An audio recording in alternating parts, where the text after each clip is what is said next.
Okay, so let me check one more time before I get started.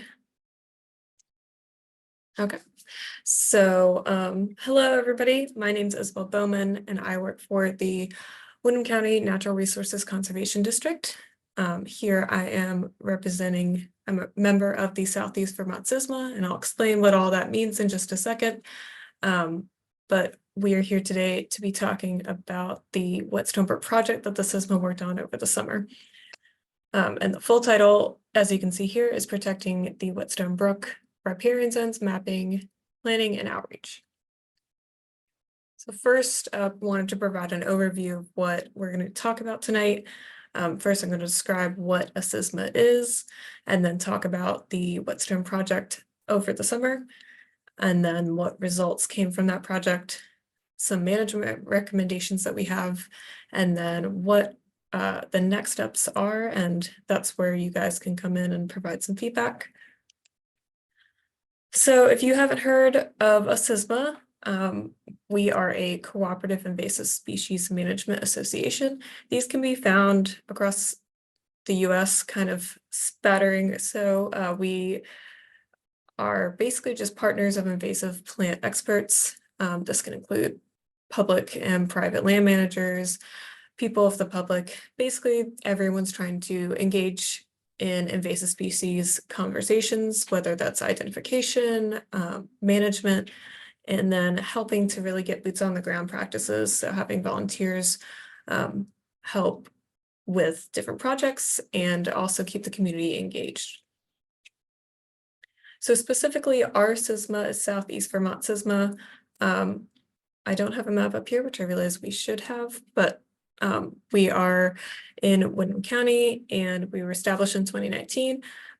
This list is likely not exhaustive of our partners, but as you can see, we work with a lot of different groups that are working for conservation in the area.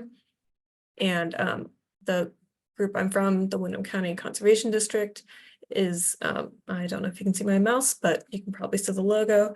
And we held the grant for the project that I'm going to be talking about today.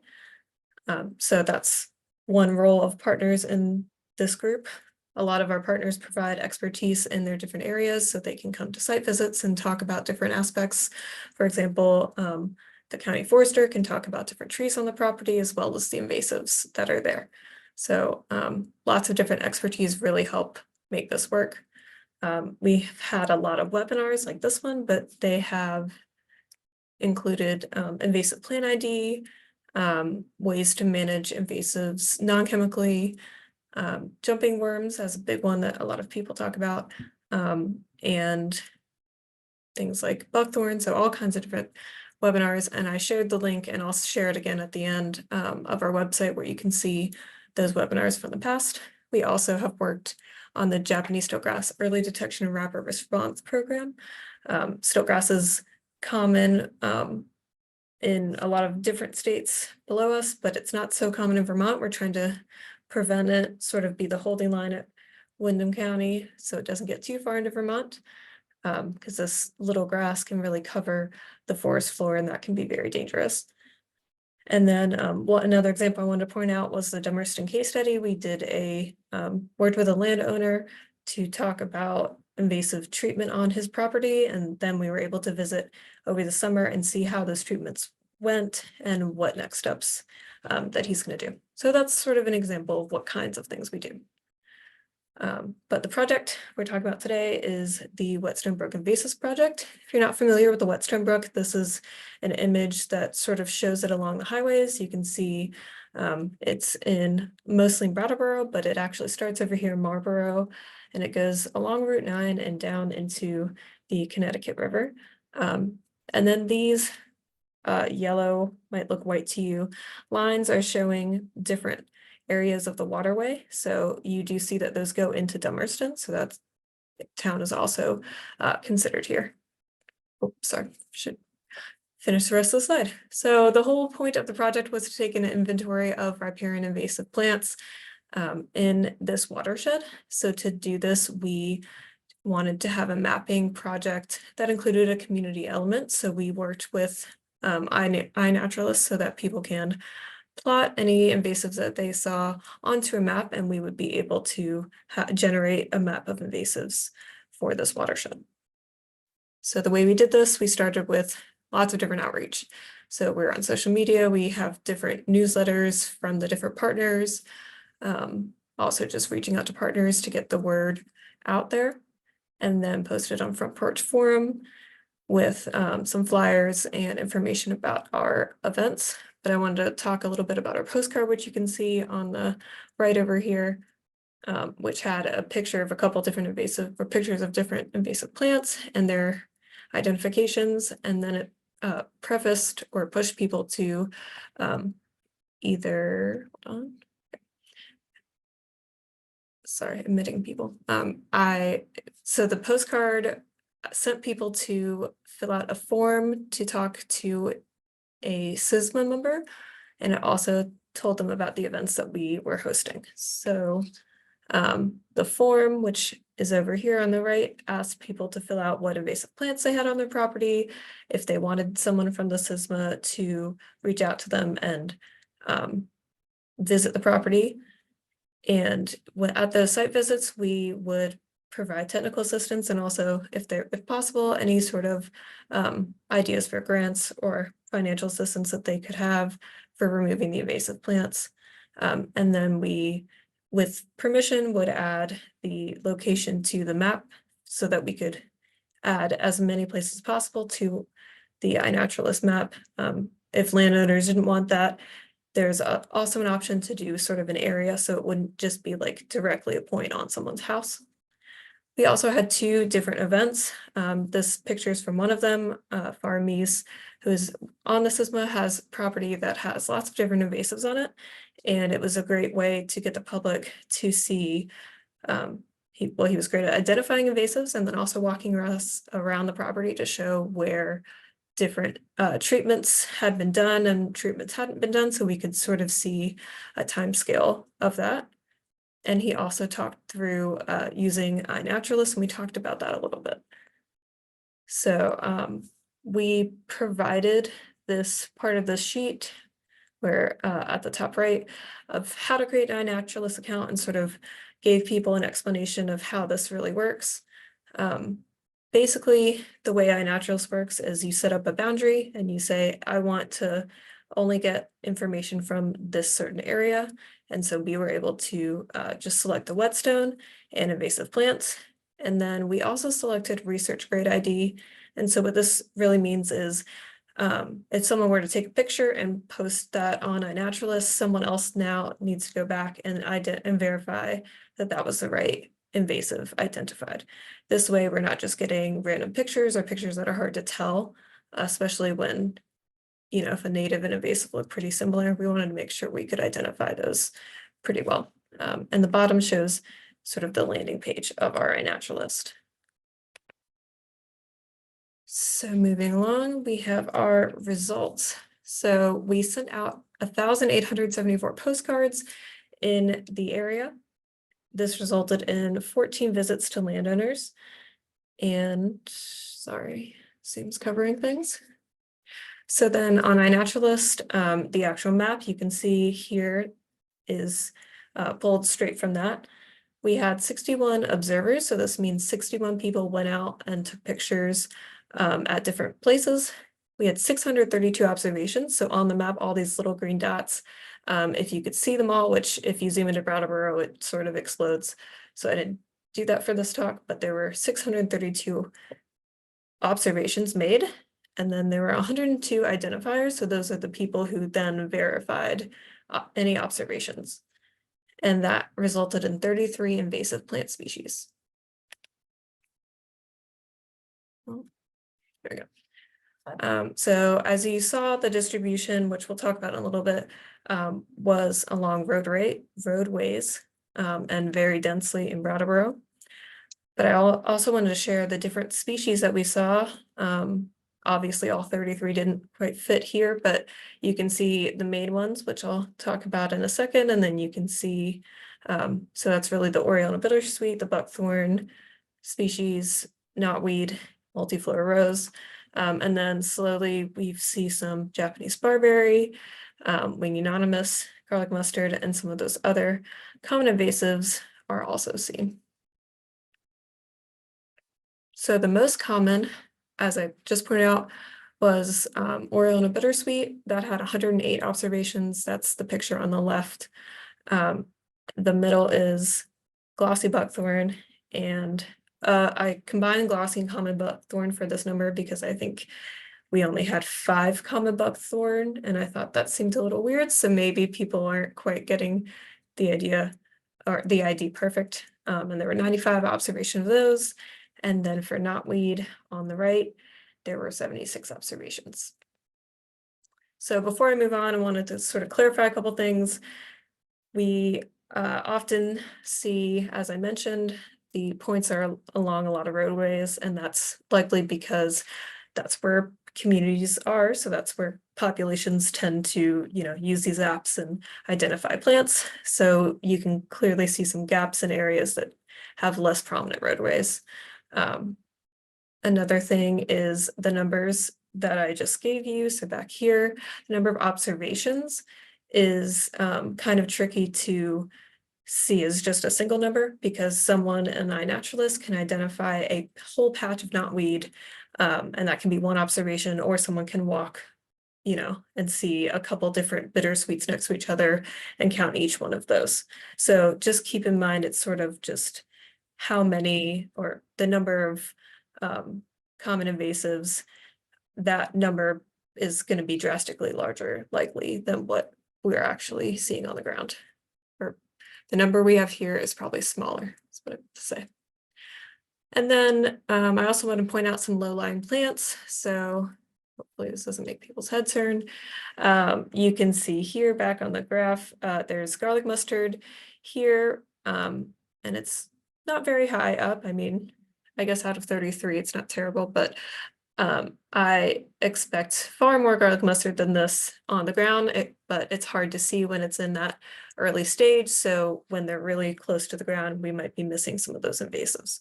So all of that is just to say that this map is the initial starting point, which is what we're going for with this grant. So we wanted to provide some different management recommendations after collecting this data. So the road crew and landscape companies should be more involved for managing and removing invasives. Ideally, we would like them to be able to help contain some of these problems that we're seeing along the roadsides. We would also urge people to clean equipment, especially if you're going from different lawns and just moving through different cycles. It would be good to sort of start a process before some of these invasives get completely out of control, and on roadways, making sure that we're not just creating more corridors for these invasive plants to go into. And then we would hope that we can have some more workshops and start doing outreach to the road crews and landscape companies directly so that they can see what steps they can be taking. And we can have more of a discussion of how we can work with them and make it substantial and worth their time. And then it's, this goes for probably everything, but specifically this, we wanted it to be a multi-year process, not just a one-time outreach thing. All these invasive plants require a management plan that takes a very long time. So it's just important to keep in mind that these will take a while. Secondly, we want to do outreach, so improve some of that map data. A lot of the holes we were seeing were in forest lands, on farms, and along water bodies, which those kind of are, I don't know, the habitats for those should, in my head, seem like they need a lot of protection. So it would be good to get information on, do these areas just not have invasives, or were they undercounted? And then thirdly, we would like to see the towns prioritize this, because obviously these invasive plants are not going away anytime soon. So it's important to figure out how we're going to manage them. And lastly, we need to have a better early detection and rapid response process. Right now, the SISMA is really working on stilt, or it has been funded with stiltgrass, but there are plenty of other invasive plants that can be coming our way. So for our next steps, we plan to share out a report that was created from this work, and this will go to towns and to hopefully landscape crews to talk about how they can help support this effort. We'd also like to share it widely as well. Our other plans are to have, we are applying for more grants. This is for more targeted outreach. So like I said, the forest lands and the agricultural lands and water bodies, those are all areas that were sort of missed here. So it would be nice to get more outreach to people connected with that, whether it's forestry workers who go to lots of different forest lots and can help sort of widen our reach, or maybe it is road crews. So I mentioned stiltgrass a lot, but that is another grant that we've applied to for early detection and rapid response work. We really would like to focus on some sensitive habitats to make sure that stiltgrass doesn't get too far into Vermont, and especially not into waterways where it can just sort of flow down the river. And lastly, we'd like to hear from the public. So that's why we have events like these. And we also have a survey, which I'll add in the chat once I stop sharing the screen.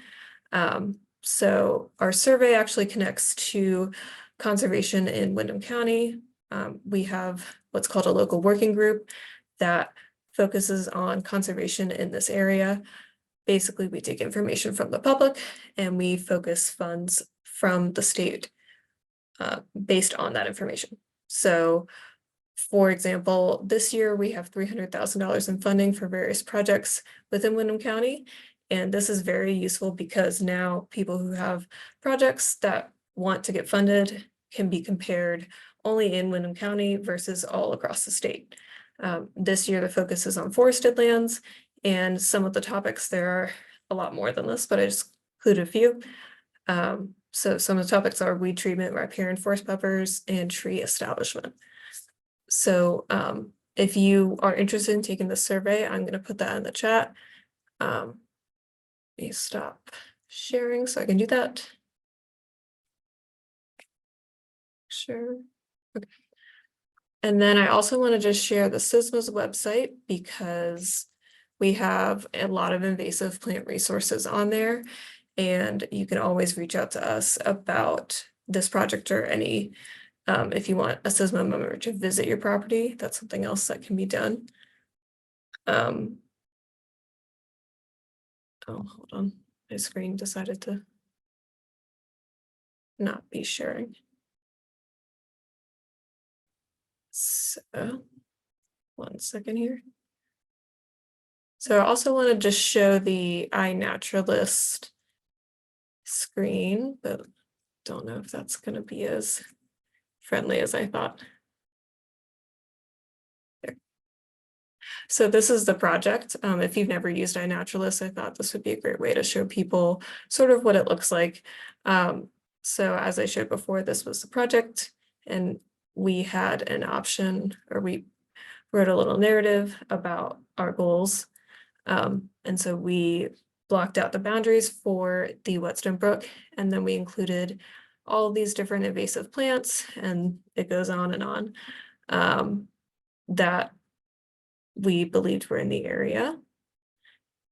And then this is the map I showed.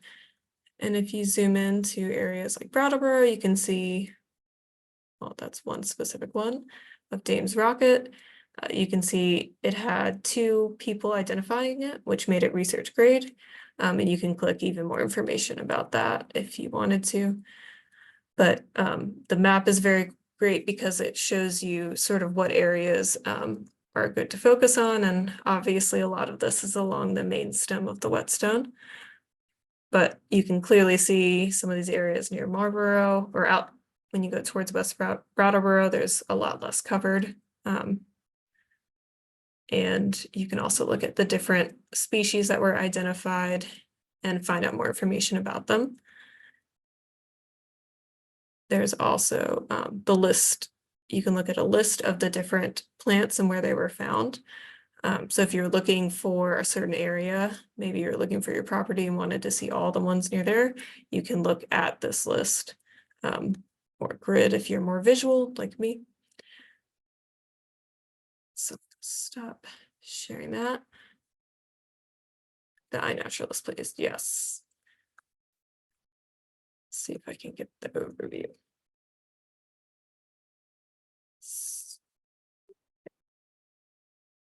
So if you want to see this page on your end, I will put that in the chat now. And feel free, I meant to say this at the beginning, to put anything in the chat or to go off mute at any point in time to ask questions. The last thing I wanted to share was the report. I don't want to bore people with reading the entire thing, but I thought it would be interesting to show what we've been working on. So it's the same map as you saw before, but we really wanted to have a very concise management recommendations. The thought here is to highlight the importance of a multi-year strategy and provide mechanical but also chemical strategies so that we're working together instead of arguing about something really, specific. And then highlighting the most prominent species was important, but then also mentioning that the early detection still needs to be in place so that we're catching these invasions before they come too far. And then this is, we have a background, more of those recommendations, maps, and the pie chart I showed. We also have a lot of informational sheets in here, which if you've been to any of our events, I'm sure you've seen some of these, and if you haven't, we have them all on our website, so I encourage you to go to that link. So we like to do lots of education around the invasive plants so people can obviously work on this project with us. So that's one example, and then we have some more early detection species other than stiltgrass. Don't know how much these are early detection anymore, but lastly, there it is. We also put a best management practices for roadside invasive plants. This was created by the Nature Conservancy, and so I wanted to mention this because a lot of the maps we were seeing along roadsides is a big problem with invasives. So I wanted to provide this resource. Hopefully, we'll have funding to do more creating of these resources so they can be more specific to Windham County, and maybe, keep it a little short and sweet so that people can have it as a quick guide to reference instead of having to remember all the things they need to do for invasives, because it's a lot of work. So yeah, stop sharing. Are there any questions? Let me check the chat.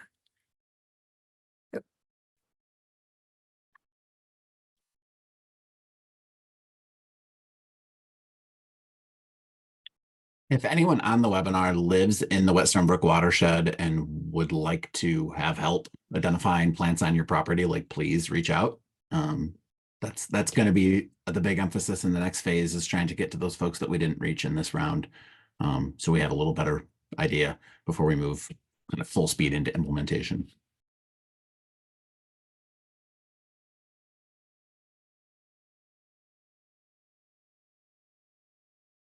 Go ahead, Nancy. Hi, I was curious when you talked about a boundary that you established around the watershed. And did you create the boundaries based on how close a property was physically to the actual flowing brook, or just made a big circle around it? So that's a great question. The Whetstone Brook boundary was taken from, I believe, either basin planning or one of the state polygons. So it didn't actually take properties into account. It's just, does the water that is flowing here flow into the Whetstone Brook? So yeah, it would be interesting to see how that intersects properties. I'm sure it cuts across property boundaries for sure. It's all And jacket. there's a tiny little bit of Dummerston, I think, that flows into the Whetstone, but it's small that we didn't really focus too much on Dummerston. But if anybody's not familiar with it, ANR has an online atlas. If you like type ANR Atlas, ANR is the Agency of Natural Resources. It's a publicly available free resource and use all kinds of data, and it takes some learning how to use, but things like, hey, I want to see a watershed, it can do that. But just for your work, I just was curious, you know, whether a particular property, you know, should be, say, filling out your survey or providing you with information. If, you know, I live in Marlboro, so obviously there weren't that many surveys done up in this area. And I think, but I'm going to have to go out and take a walk now, that this little tiny stream through my property could very well be going into the Whetstone Brook. So then I'm kind of concerned about invasives I have on my property, whether they're likely to spread by water, you know, down through the brook to other properties. Yeah, when in doubt, map them in iNaturalist, because if they fall outside of the area, then they won't get pulled. Like, you're not gonna mess with the accuracy of our data because it's only pulling observations that are within the watershed. So, but there's value in mapping them even if they're not in the watershed, because we're gonna, like, this project's focused on the Whetstone right now, but that's not a long-term limit on our work in any way. I see. And I think most of the SISMA works within Windham County or larger, so we'd be happy to learn of more invasives. Well, not happy. We would like to learn if there are more invasives around. Okay. I see another hand up.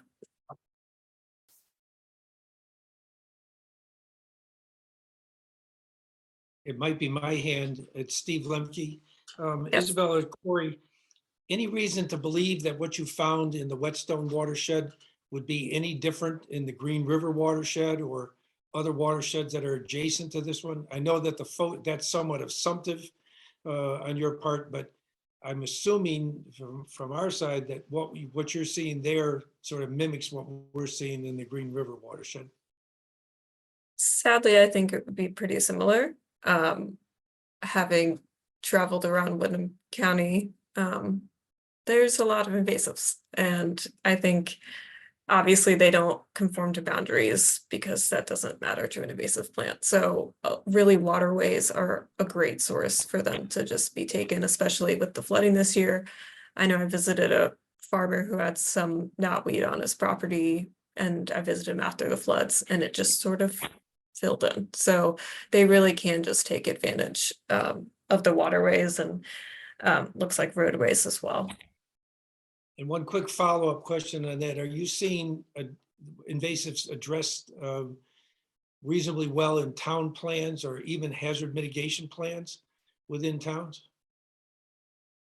Hazard mitigation plans is a good question. I don't know. To my knowledge, they're not well addressed in town plans. But I if think something zero in a lot of places, because most people think about flooding and snowstorms and things like that, but invasives are the things that are going to choke us in our sleep. So, you know, exactly. it's something So- we should think about. This is Margot, and I work for Windham Regional Commission. And so we work with towns on hazard mitigation plans and town plans. And I would say in the hazard mitigation plans, there has been a bigger emphasis over the years on invasive species, and more towns are sort of listing that as one of their top hazards. And then from this point moving forward, it will be addressed in all town hazard mitigation plans in the Windham region. That's fantastic, Margot. I'm amazed to hear that. That's great news. Did you have something to add, Peter, on that? Yeah, I just wanted to add to Steve's question. I would say the only thing that's likely present in Brattleboro that may not be as obvious or may not be showing up as much in Guilford, a couple, obviously the Japanese stiltgrass, which I'm not sure actually showed up. Actually, I think it did a couple of times in this work. But that's one that would be really good to keep an eye out for because it is in Guilford. And so that'd be a good one to keep an eye out for. And the other one is black swallowwort. That is fairly common in disturbed areas. It's a low growing vine, relative to milkweed, and it's kind of creates problems for butterflies. That's another one that would be, it's probably less likely to be over your way, but it'd be good to keep an eye out for. Can you tell us where the stilt grass is in Guilford? Yeah, it's over, let's see. It's sort of in the Sweet Pond area, a little bit north of that. Probably about a mile north of Sweet Pond. It's way out in the middle of the woods, and we think it probably came there on logging equipment or something like that. We just happened to stumble upon it because it's on a piece of Vermont Land Trust conserved land, and Jennifer Garrett was out there looking at the property and discovered it. So Thank you.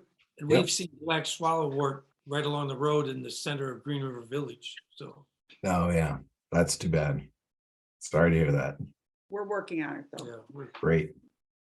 It's good to hear. I put some images because I know stilt grass is, it's, when you hear grass, it's can be a little daunting to identify. But those are some examples of what it looks like. Marie. Yeah, I'm just curious if you've found or you had anything reported that hadn't been reported before in the region. Did anybody find any new population? Well, I don't think any new species Yeah. in the area. The one I can think of is definitely not on the Whetstone, but we definitely found more populations around. So like stilt grass, for example, I can't remember how many populations they were, maybe 3 before this year, and we found 3 more. So it's getting around. And what's interesting, I think Cora's mentioning this in another meeting, was how it seems quite sporadic instead of like a really easy, it definitely came from this source and then went here and here. It really seemed to just jump, which is not what we want, but yeah, that's an interesting question.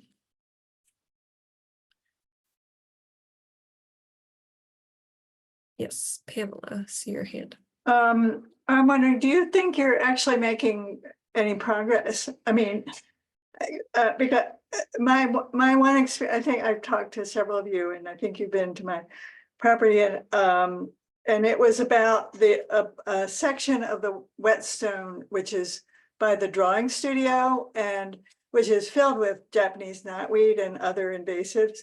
And since I don't own the property and it involves like 17 different people, and I don't even know the owner, it just, you know, I mean, we spent a day cutting down knotweed and covering it with plastic. We can't use chemicals.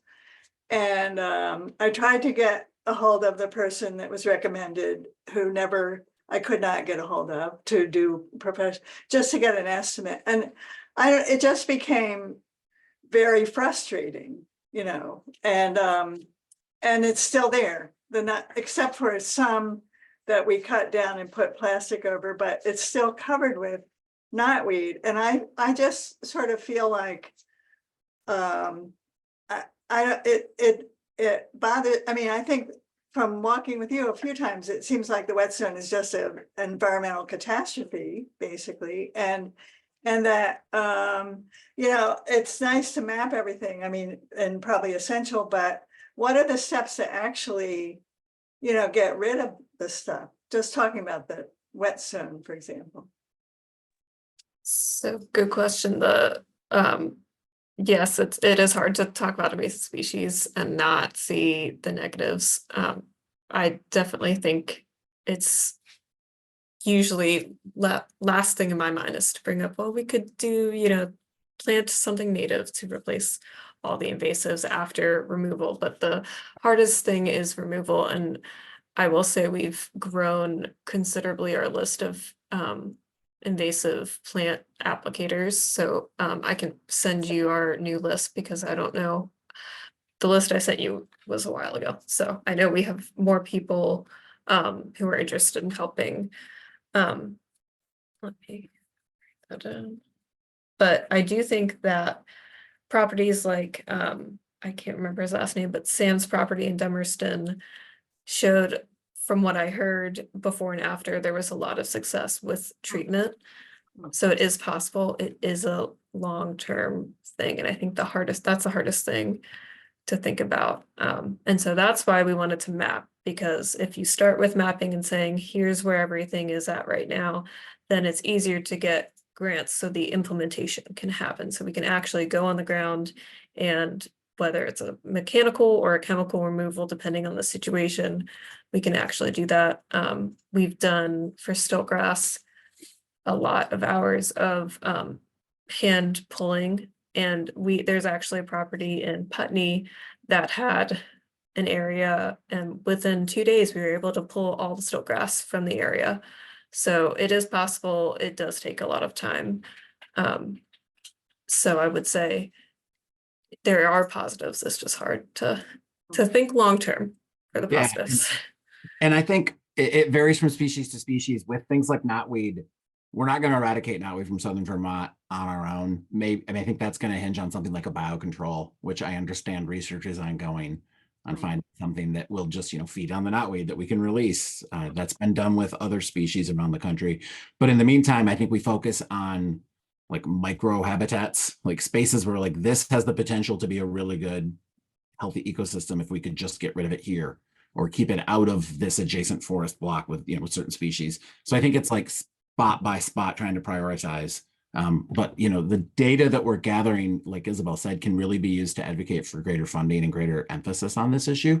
And like the forest health funding pool that we had from NRCS this past year, I mean, $300,000 just spent in Windham County on forest health is a huge step in that direction.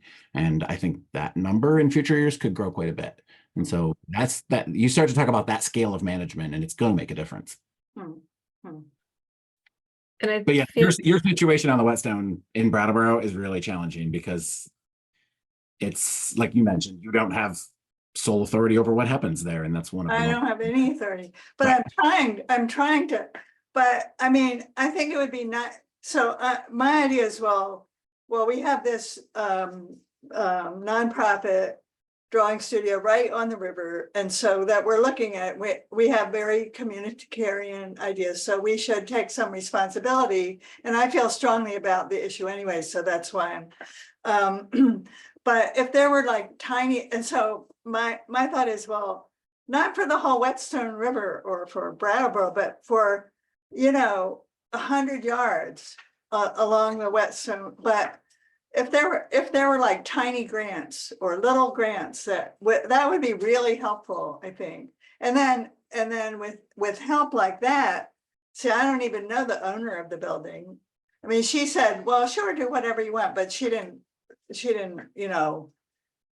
take any more interest in that. And I heard that secondhand since I don't even know her, and there are other occupants of the building, not just, and but it seems to me that like a small grant, and then if we could get like a little bit of help, and it would be sort of overseen by myself with you guys' help, and then we could plant native. We could look into that and sort of take care of this little pot of the wet. And it seems to me that in a way that might be the way to go in terms of all these individual. I mean, if somebody's an actual owner, it's a lot easier, it seems to me, but anyway. yeah, I don't run on, but That's I a great agree. idea. It is really hard as a renter. I'm also a renter with invasive problems. So like it is hard to feel like you can do something about it. But I will say the strength in numbers of, like you said, having that community who is caring about the issue is a good step. Another thing, it would be great to see little micro grants. I wish that those were more widely available. But if you are interested, that's definitely something in the resource survey we can capture, because I do think that's something actionable. We could actually make that happen if enough people are interested in that. and I think that would be helpful for others too. because the Whetstone is like, and the walk I took with you guys, I mean, it's just little plots of individual owners a lot, who were, many of whom are probably not even aware of this, or maybe they are, I don't know, but. Yeah, I think that's another thing with having so much of the invasives. Some people have what's called plant blindness, where they just really don't even notice that that's a plant that's not supposed to be there. So a lot of people don't think about it in the same ways. Let's see if I can find the. Sure, Peter. Yeah, I just wanted to mention that for 3 years now, I think the SISMA has partnered with the Wyndham Windsor Housing Trust in West Brattleboro at the old Dalem Chalet. They have a very interested neighbor, kind of like you, Pamela, who really is interested in controlling the invasives and helping to improve the community a little bit there, that little neighborhood.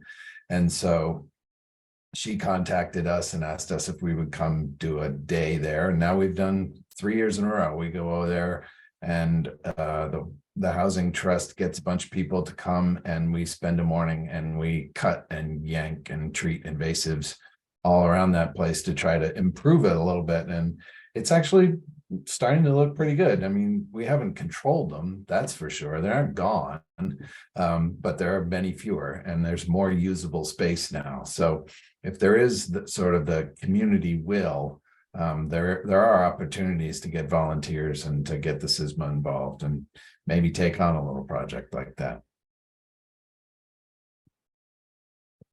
I'm just wondering, who owns the land underneath the Whetstone Brook, where the water flows? Marie, mean- can I put you on the spot there? My understanding is that the water is the state's. Does that extend to what lies under the water? Okay. It No, I was depends. wondering, like in Vermont versus New Hampshire and the Connecticut River, there's this sense of kind of New Hampshire, quote, owns the river, but, and like, as I understand Hawaii, the shores of the ocean are accessible to anyone, the public, but I guess what you're saying is the shores of the Whetstone belong to the property owners, but who does the stream belong to if it's a boundary line? Officially, they are waters of the state. So if your property runs, if the brook runs through your property, then you own, obviously, the banks, and officially you own the bed of the river, but the water itself is the state's. So that's how it works. It's an odd. That's just how it is. I can't really explain that. Thanks.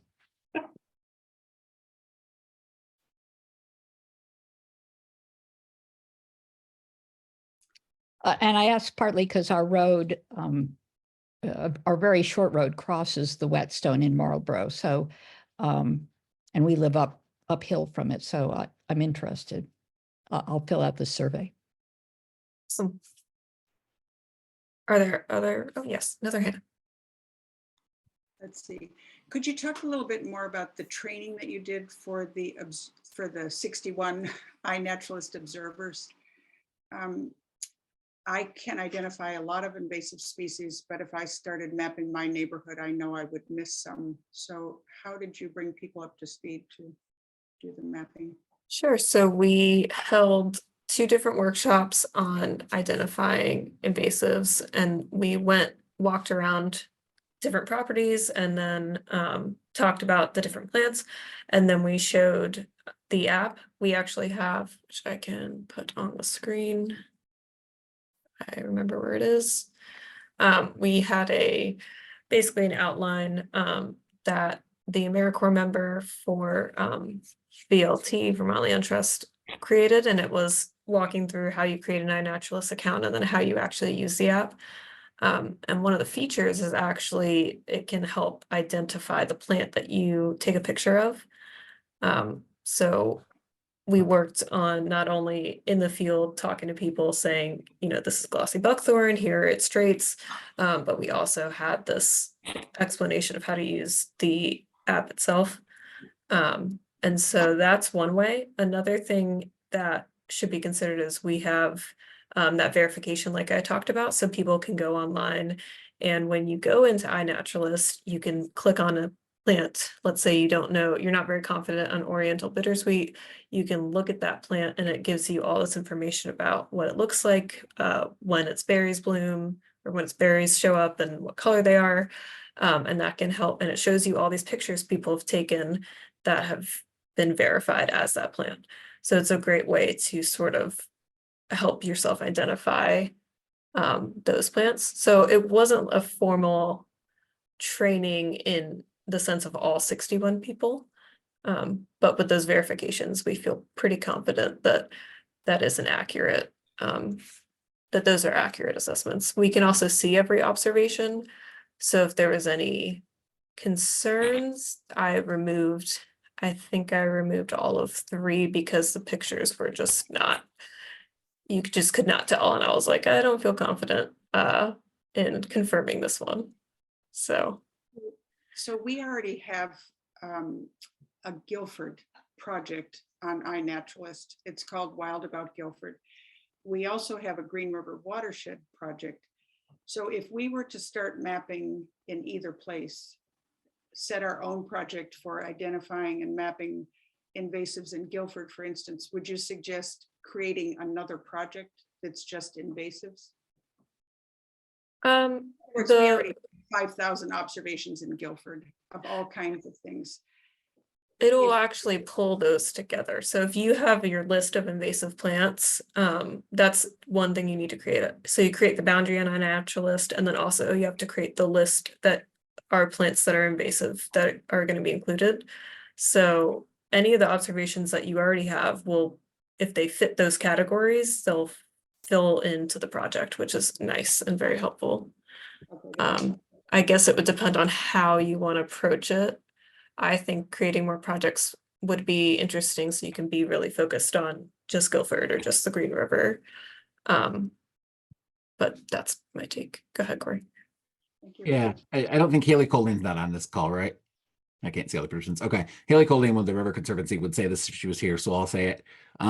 It's important to not, in our like obsession over invasive plants, to like lose sight of all the positives, and so like sometimes trying to identify the natives so that when you're out in the woods you can actually see things you want to see as well. There's value to that in making people's experience more enjoyable when they're outdoors.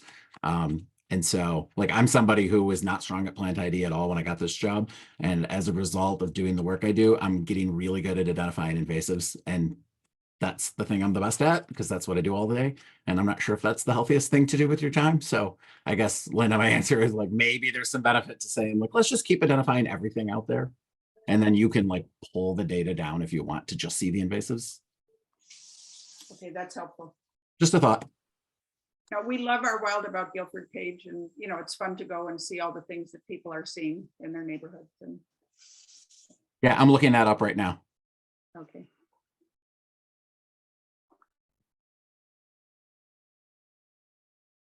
It's a great name too for a project. I think it's good to have one that's interesting and yeah, not invasive focused. It's nice for once. Any last questions? We've had lots of good discussion. I'm glad to hear so many people passionate about invasives.